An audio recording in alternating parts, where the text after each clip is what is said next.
morning. Welcome to Westonka Memories. My name is Pam Myers, and I volunteer with the Westonka History Museum. Today I'm talking with Ron Pauly, local resident who grew up in our area and whose family has been here for decades and decades. Good morning, Ron. Good morning. So tell me about, how did your family come to be in our neighborhood? Well, in the mid-1800s to later on, a lot of the Paulys migrated over to this country and ended up in the state.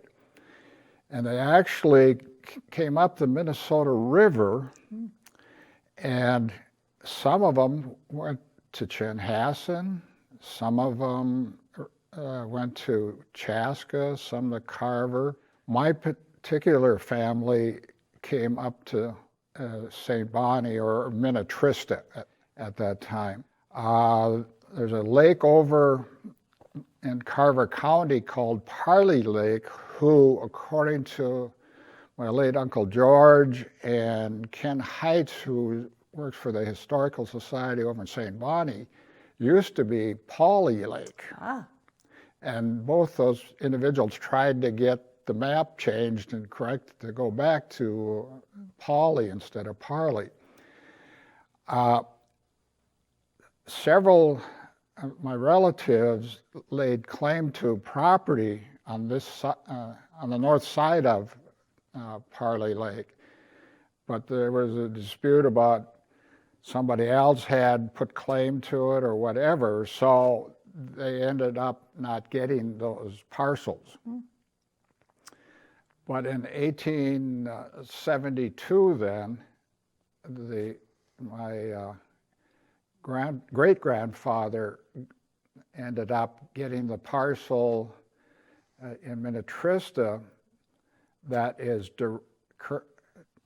currently directly across from the fire hall in St. Bonnie. It's now a housing development, but the original farmhouse that my dad grew up in and I grew up in is still there, but it's been added on to, and they took the stucco off of it and put regular siding on it, and et cetera. So I've got a lot of pictures of the house and the family way back then standing by that house. You grew up in that same house? Yes. When my father was, and his siblings were young, they added on to the house, so that summer my father and his brothers slept in the granary while they were adding on to it. So, yes, I grew up in that house, and I remember I was 6 years old when we got indoor plumbing instead of going to the woodshed to go to the bathroom. And his nephew helped him dig the hole for the septic tank. I even have a picture of that.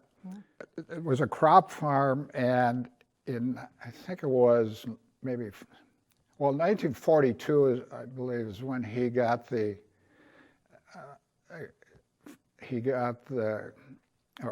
purchased the parcel from his father.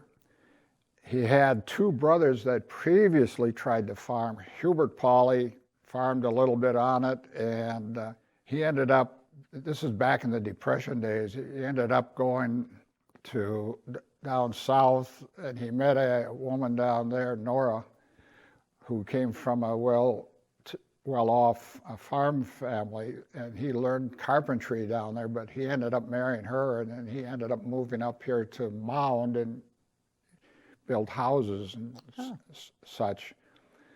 And he was in the World War I, and because he grew up on a farm back in World War I, a good job for you is to take care of the horses and mules. So that's what he did in World War I for the most part. And he ended up, like I said, lived in Mound. He lived in his own home until he was 99, and then he ended up moving into the Presbyterian homes, but he ended up almost living to be 107.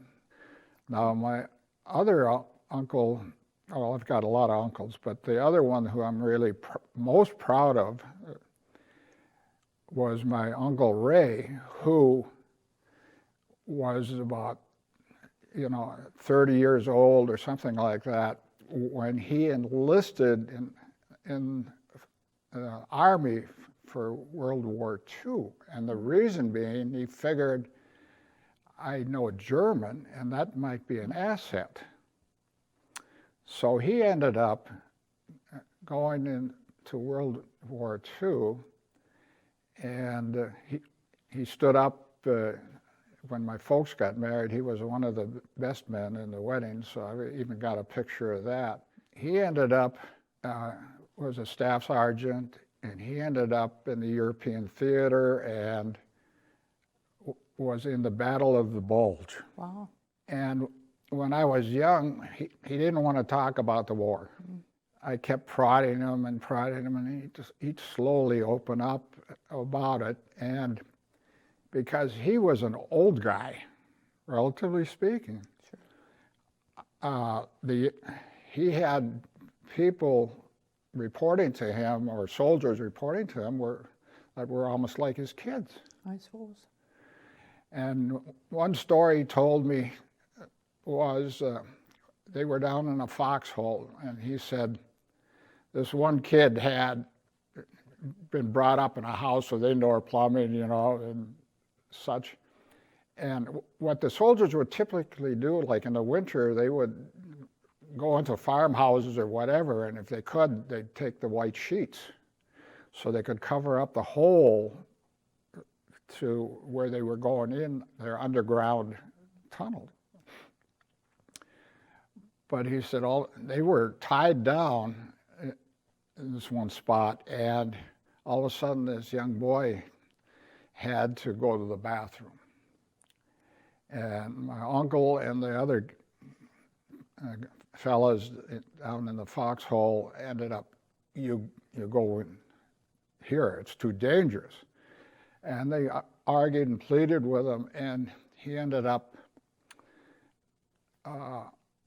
nope. And so he was going to go outside, and he didn't get any more than his head above the white sheet and got shot in the head and slid back down into the hole. So, dear. He had a lot of stories. I mean, other officers would say, if you get a chance, you go with Pauly, he'll take care of you. And in the Battle of the Bulge, all they did every night is, one sergeant, they try and get together, okay, how many did you lose today? Yeah. And he said, it appears as though we knew more about what was going on here in this country than they did.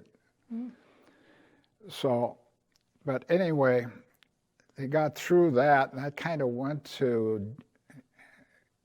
officially ended in January or so, and I think it was 45, whatever, but in the next battle, he and others got caught, and he spent the rest of the war in a German prison camp. Oh my.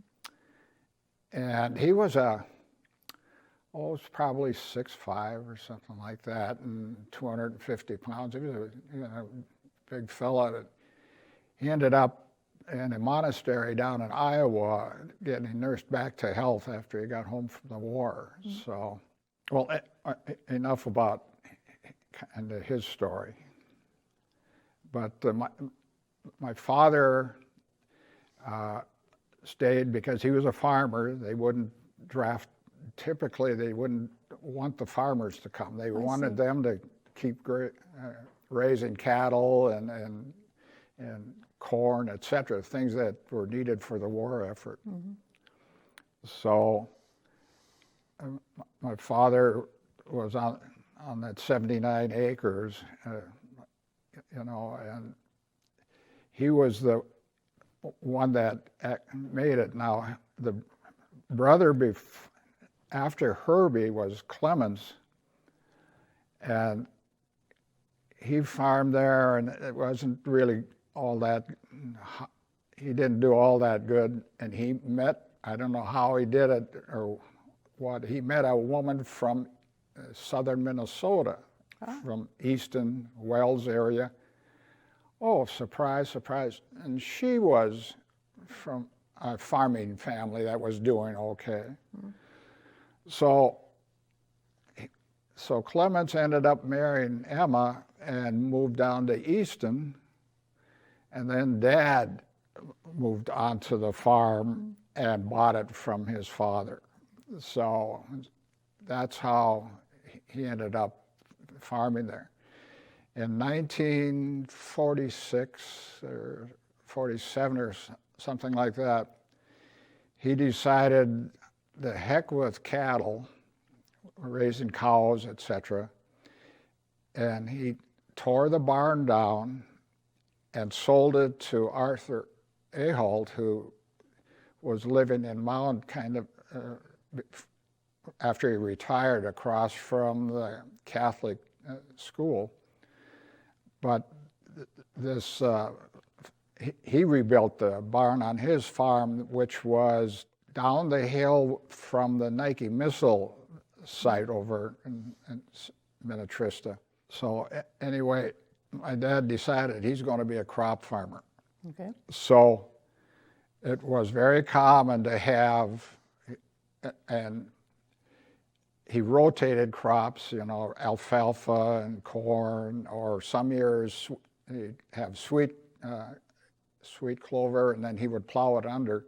But Uncle Ray, my father, and the youngest brother, Robert, went to the University of Minnesota Farm School over in St. Paul. So that's where they got their education. So after the war, Uncle Ray ended up opening a greenhouse in Deep Haven. Uncle Bob ended up north and married a gal up there and had a greenhouse that is situated right in front of the Catholic Church up in Easton, up in Walker when you come in. And Dad just, you know, he stayed on the farm and raised crops. Well, the original farm was 79 acres, so then he ended up east of that parcel. There's a road that runs north and south from what used to be called Breezy Hill, was a tavern on 110 going to Mound. So there was a parcel of land east of that road that went up to where the railroad, Great Northern Railroad was, and now it's the Dakota Trail. So Dad bought that and then a couple of other parcels. So there was a triangle piece of land that was surrounded by roads and the railroad track. So we ended up, he farmed 120 acres. In some years he would have 100 acres of corn, etc. And he always rotated. And when he moved in, I remember I was young, a lot of gullies and stuff like that, and some of them from rain running down the hills.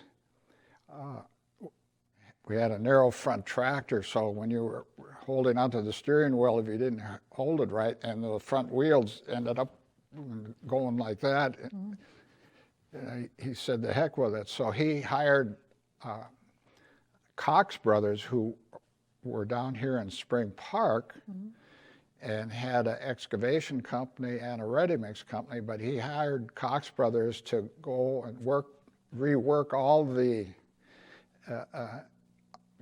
ditches where the water would run off, and then he planted grass, so we never had to worry about that again. Sure, he didn't have crops right up to the edge there or all the way through, but he was a conservationist of such.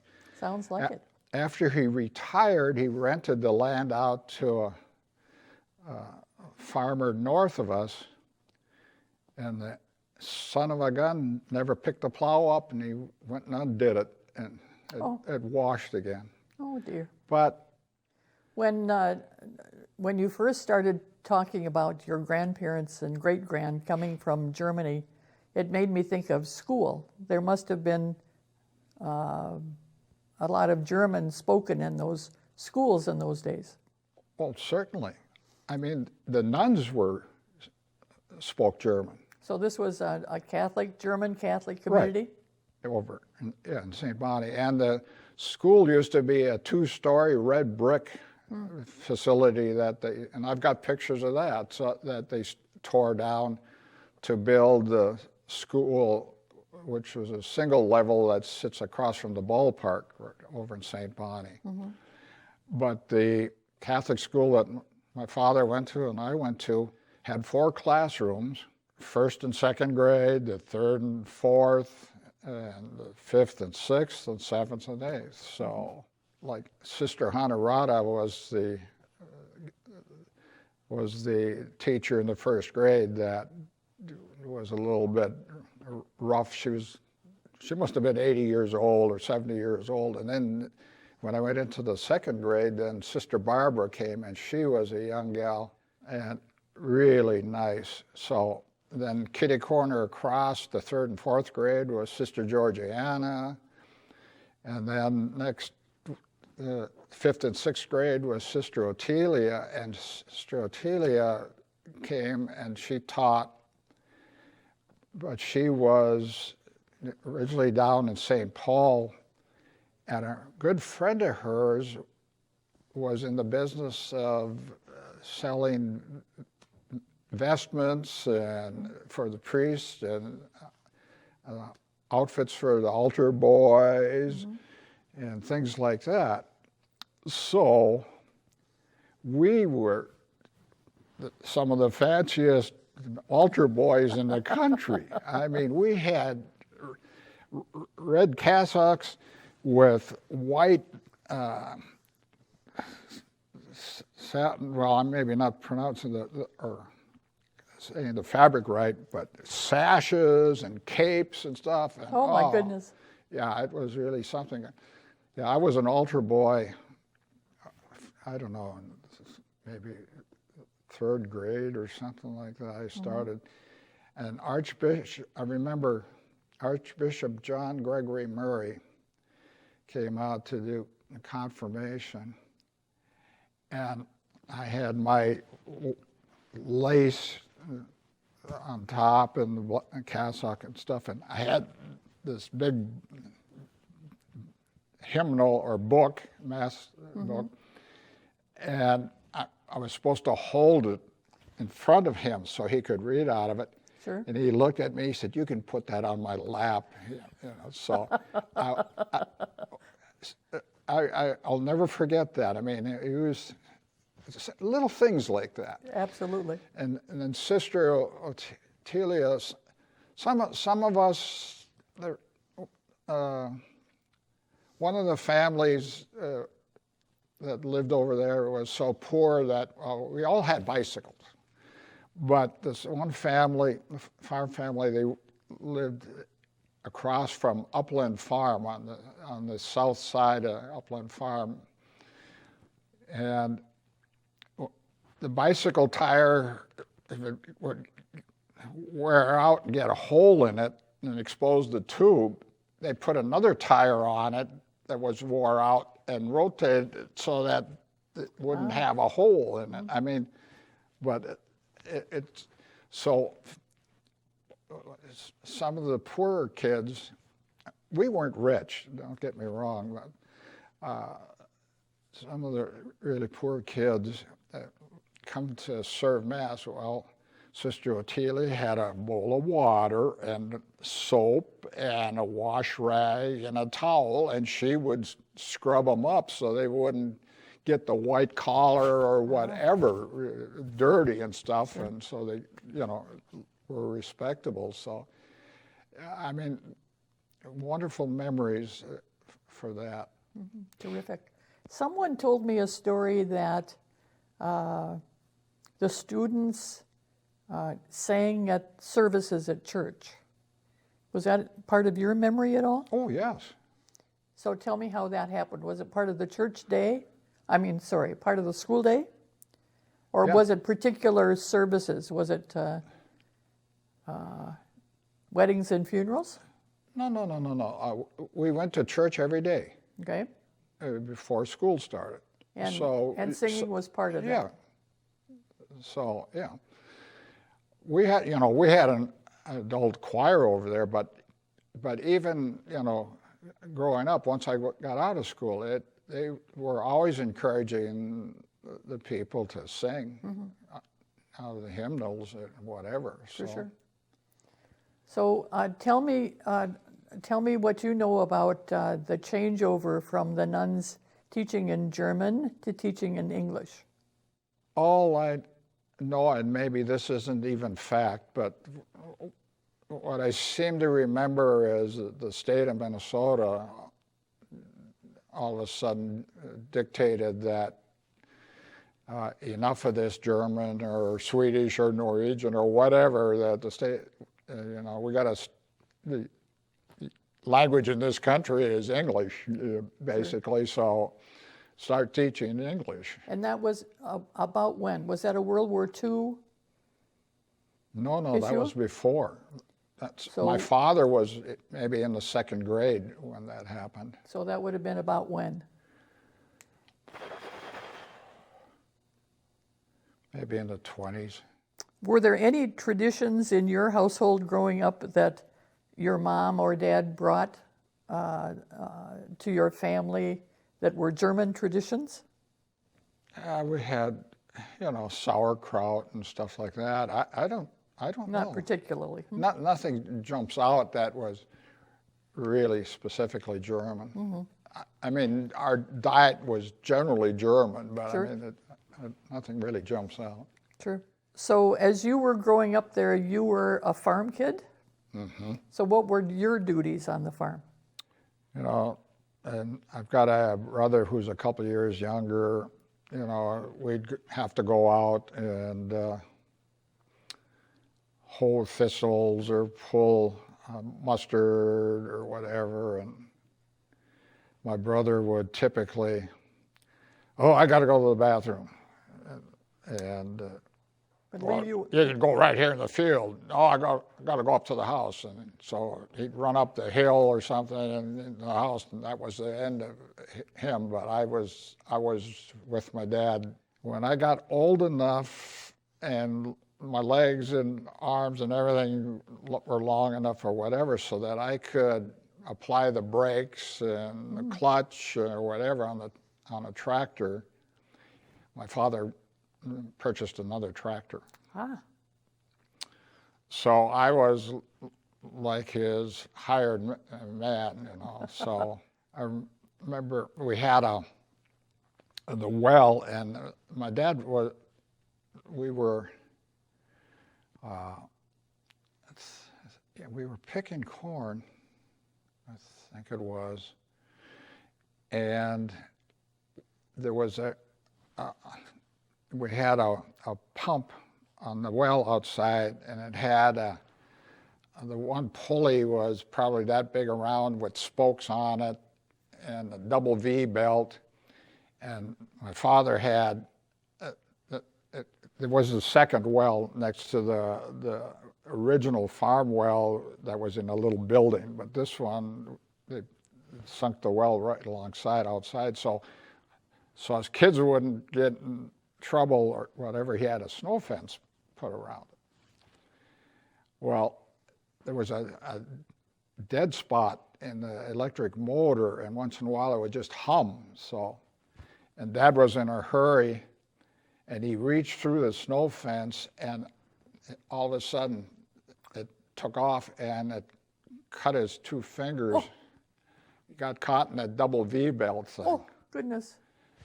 So the doctor was able to save it, but I ended up in spring being the major person to get the land ready and planting the crops and stuff like that. So, and he also did custom hay baling. You know, he was Reichenberger family over south of St. Bonnie had one of the few hay balers, New Holland balers around at that time. That was in the 40s, and you know, when you have cut and windrow the hay, you know, you don't want it to lay out there for a lot of time. Well, sometimes it would rain or whatever, and it would be a week or two sometimes before the guy'd get around to it, because he'd get backed up, and he was doing custom hay baling too. Sure. So my dad said, the heck with it. So he went and bought a New Holland baler and started doing that. Well, I would go with him, and I mean, as soon as the dew came off, until it got dark, sometimes all we did was bale hay for people.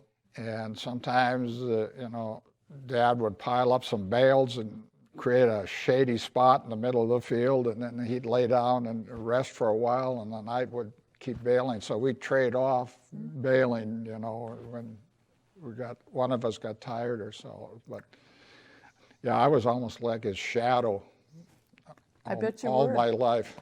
I bet you were. I bet you learned some lessons about work by working with him. He was a hard worker. Also, he stressed being honest. If you work for somebody and you don't think you're getting paid enough, instead of starting to screw off and not working hard, quit and find a job, you know, that pays what you want. But when you work for somebody, work hard for them and be honest about it. So, I mean, his work ethic and income taxes, I mean, to this day, I don't, and my daughter and my son are the same way. If we don't have a receipt for a deduction or something, like from church for collections or whatever, we don't claim something where you could get by based on your income. You could probably fudge a little here and there. And my father didn't, I didn't, and my son and daughter don't fudge, even though sister-in-law, who's done our taxes for years, you know, she gave up a few years ago and said, well, you know, we could throw maybe a couple $100 here or there, and you'd still be way below something that would trigger an audit, you know. But no, you pay what you're supposed to pay. If everybody did that, you know, we wouldn't be in the financial straits we are in this country. So, I mean, it was,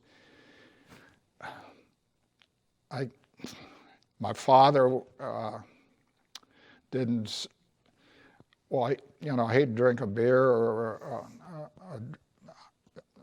a drink once in a while, but I mean, he was not nowhere near an alcoholic. He and my mother would go to dances over in Waconia at the Paradise Ballroom that was just across from the lake and stuff, and, you know, old time, you know, polkas and waltzes and schottisches and stuff like that. And so that's what I ended up doing too. But I mean, yeah, I didn't have to worry about my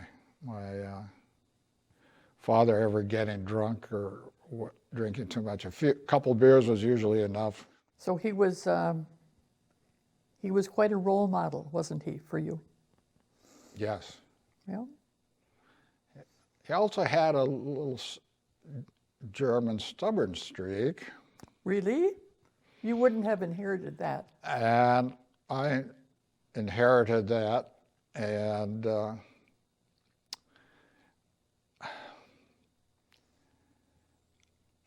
plain spoken. Mm-hmm. You know, I didn't try, and sometimes it didn't come across,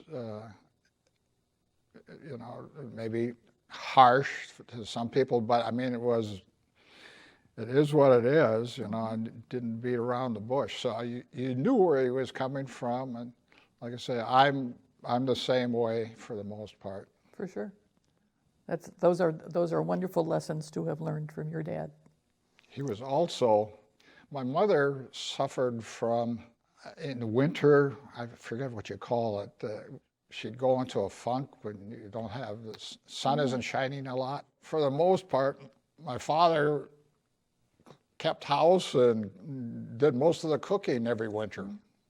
You know, so it was crazy. So anyway. Well, it's great to hear about your dad. If we think about you, when I wrap up these interviews, I typically ask the person, how would you like to be remembered? I'm not stupid. I'm not a genius. I would like to be remembered that I accomplished a lot. I was honest. I was my wife may disagree, I don't know, but I was a good husband. We've been married 54 years. Wow. And she's a wonderful person. My son and daughter, I'm proud of them. Haven't borrowed money to buy a vehicle since 1984. Oh my goodness. We just bought a used Honda CRV for $21,000. Had the cash to do that. The State Bank of Mound got a hold of us, and Wells Fargo, I should say, because we're one of their, out here in Mound, one of their better customers, because we got a fair amount of money in the bank. Good for you. Instead of, credit rating is 833, Oh, goodness. 850 is the highest you can get. I worked for, I was a sheet metal worker, and back in went to Dunwoody to take up sheet metal work. Well, first I was going to be an industrial arts teacher. Because Norm Olson, my shop teacher over in Waconia in the high school, where St. Bonnie kids went, didn't have metal working, but drafting and hand woodworking and machine woodworking and stuff. And Norm Olson grew up in Menominee, Wisconsin. And that's where Stout State is. Industrial arts, that's what they were really known for back then, and now they're in packaging and stuff like that. So I went down there for a semester, which was $900 in the fall of 1960. They split the freshman class up, and half of the class would take psychology and other calculus, and calculus was the class they weeded out the freshmen with. Well, when I went to high school, I was not a whiz-bang with math, and I ended up, the state required that I pass an algebra class before I graduated, so I took algebra and got a D, so I passed. I see. So then I go to Stout, and I end up in the section, well, they had two teachers, one that had flunked calculus when they went there, and the other, a fellow from Germany, fundamentals, whenever we'd ask a question, you should have had that in high school. Well, almost our whole section flunked calculus. Oh. We had to turn around and repeat it. Well, there was no way in heck I was going to pass that. But even the fellows that were in the dorm that watched out for us, one of them flunked calculus when he was a freshman, but then he took it over the summer and passed it, so then he moved on. So it was a common issue. So, but I was exposed to sheet metal. Bernie Melchesky down here in Mound, and he was married to Mary, who was a sister of Charlie Groshin, who was an executive in charge of R&D at Tonka Toys. was, I lost my train of thought. I think that I'm going to need to stop you Okay. because we've gone over our 30 minutes. Okay, So I'm going to close this, and then we'll talk about what we're going to do with the next part. okay. So thank you for sharing some of your family history with us today. We've learned a lot about the Germans coming and your family farming. So thank you, Ron, for spending time with us today. You're welcome.